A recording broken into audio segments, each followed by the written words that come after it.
I just love meeting everyone and seeing how God shows up here every Sunday. It's beautiful. We each bring with us who we uniquely are, and we come together in this synergy, and we get to celebrate who we are by looking in the eyes and feeling the presence of everyone who's here. That's the blessing and gift of having an intimate group. Again, my name is Reverend NIcole, and this is the Oneness Center for Spiritual Living. And as Lisa said, I'm really so grateful for Bill and Suzanne for opening up this beautiful space so that we can meet here each and every week. And there's a question I'm going to ask first, and this is the question I think we all ask ourselves at some point in our life on the spiritual path. And we may ask this question more than once. We may ask this question every day because we often forget as we go along the day. So that question is, welcome. You're just in time for the question. And if I would have asked it as you came in, I would have said, who are you? Because that's my question. Who are you? And at first that seems like such an easy question. Well, that's easy. I'm a mom, I'm a father, I'm a husband, I'm a wife, I'm a nurse, I'm a doctor, I'm a minister, all of that. But really, is that who you are? Is that who you are? Because if you take those things away, you're still something. What is it? Is it your thoughts, your beliefs? Is it what other people think about you? Is that who you are? Geez, I hope not. Is that who you are? Is it your emotions? Is it what you're feeling in the moment? Is that who you are? How about, is it your pain? Is it your suffering? Is it your negative thoughts? Is it your positive thoughts? Is that who you are? When I stepped onto the spiritual journey, I did question who I was. Who I was. And as I got deeper and deeper into this journey, that opened up a little bit more, and a little bit more, and a little bit more, and a little bit more. And then it closed a little. And then it opened up a little bit more and a little bit more. Because as I dove into that question of who am I? Who am I? Who are you? I realized, maybe you're going to think I'm none of that, but I'm going to say I realized I'm all of that. I'm all of who I think I am. I am all of who I feel I am.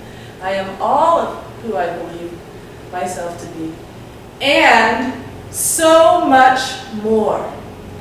Because if I say I'm none of that, then I kind of push that away. But the truth is we're whole, perfect, and complete. That's what we teach here.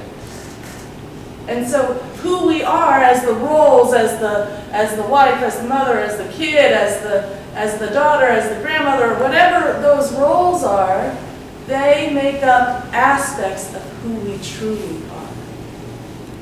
Because as we play out those roles in life, there's something else that animates our being.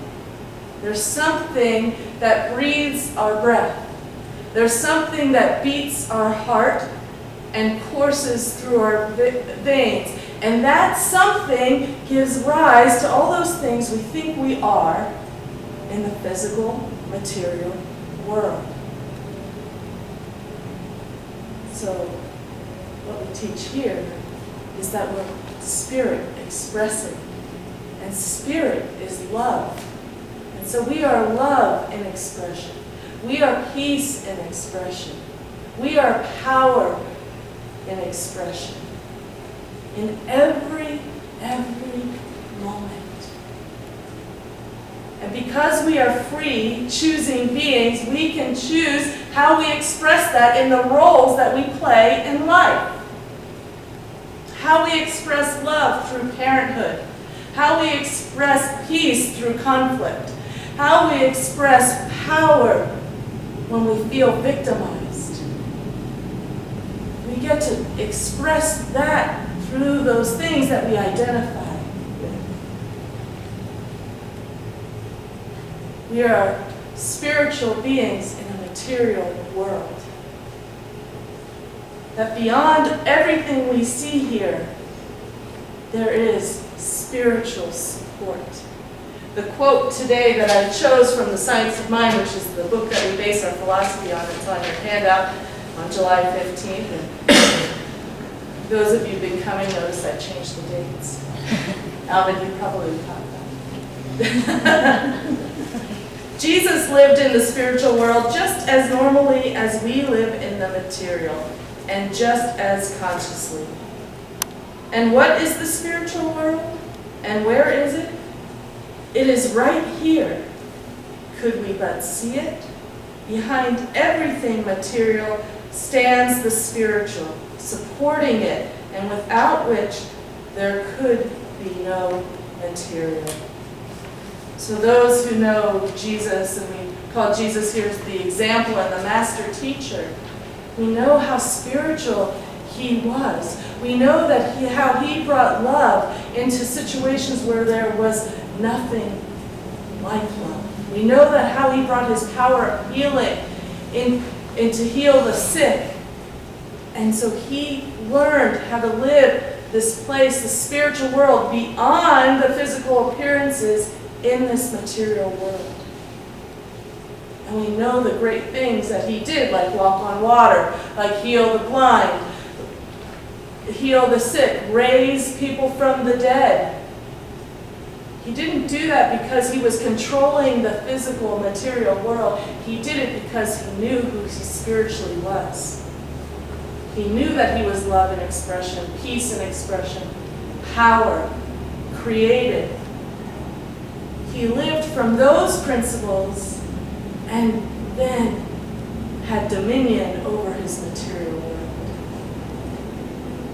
It's kind of interesting because we're born into this material world. We're taught very quickly to cry if we want something to eat, or to cry to get what we want, or that money is power. We're taught that things mean we're abundant. We're taught about all of that physical world when we're brought in here. So we begin to identify with things that are happening in our world outside of us. We begin to believe that that is real. That's where the power lies. But in this quote, Ernest said that back of everything material, there is spiritual support, like water. We live in a sea of spiritual power, of love, of peace. Can we but see it? Well, I ask you, does a fish know that it lives in water? Probably not until it's taken out of it. Do we know that we live in a sea of a spiritual world? Sometimes not until our whole material world crumbles. And then we go, there's got to be something more. There's got to be something more. This, what I'm talking about, is the very basis and foundations of metaphysics. It's the very basis and foundation of what we teach here. That out of everything that we see here, the chairs, the pictures, everyone here, everything visible, there is an invisible counterpart. There is a spiritual idea that has brought everything into form. Take a look at all of this artwork around here. It hasn't been here forever. It started with an idea. This podium here. My husband made this podium. When we started the Oneness Center, he said, I know what I'm going to make you. And he had this vision of this podium in his mind. And he went hiking in the woods until he found the perfect aspen tree, which was actually growing up, and hand-sawed it down and made this podium. It started as an idea. This chair hasn't been here forever. People were sitting on rocks before. Thank God they made chairs. Thank God they had that idea, right? The chair. Everything we see comes from an invisible counterpoint, a spiritual prototype, if you will. But now you may say, well, what about nature? What about grass or trees or clouds or the sun? Well, they had to have a beginning as well. There was a time where there was no sun, there was no grass, there was no rain. So all of that came from a divine idea, an invisible idea that was brought forth through this creative law into this moment